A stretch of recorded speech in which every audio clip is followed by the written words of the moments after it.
Turkish factory output grew more than expected in October in yet another sign of the local economy's steady recovery from the pandemic. Data from the government agency Turkstat on Monday showed industrial production rose 8.5% during the month. That follows a 9% jump in September. Gains were made in the mining and quarrying sector, as well as electricity production and the manufacturing of white goods like air conditioning units. It marks the 16th consecutive month of expansion following steep declines at the start of the pandemic, when social distancing rules forced some factories to suspend operations.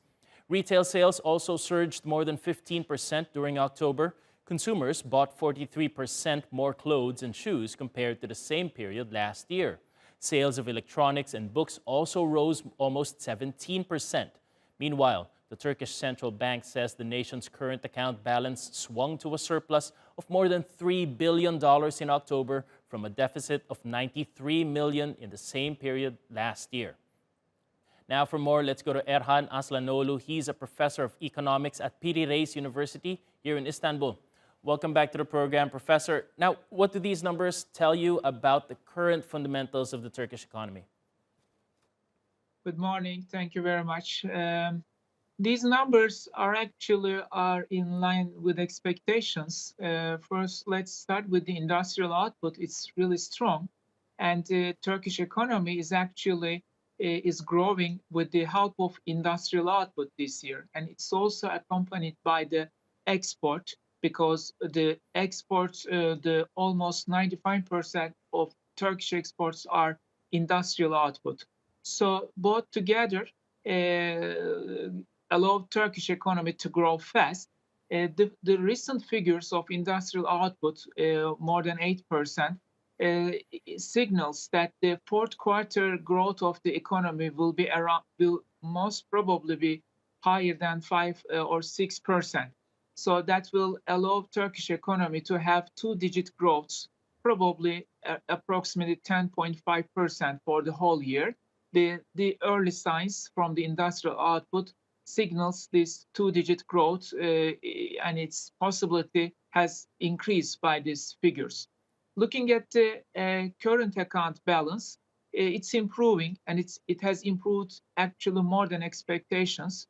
The main reason is the growth of Turkish exports and also the deceleration in Turkish imports. One reason for the deceleration in import growth is the gold imports of the countries falling, and also the domestic demand is somehow decelerating. But export and also the tourism this year contributed a lot to the improvement current account balance of Turkey. Right. Professor, we know we've been hearing about the supply chain bottlenecks that are hurting a lot of export-reliant economies. And as you say there, exports account for a big chunk of Turkey's industrial production. How are local companies able to cope with these logistical problems?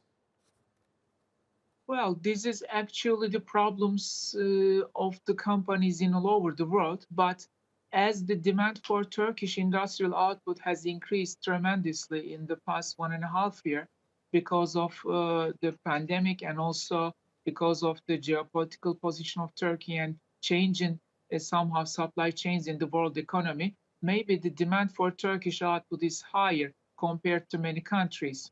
That's one reason the Turkish companies sometimes face with more difficulties in supply chain.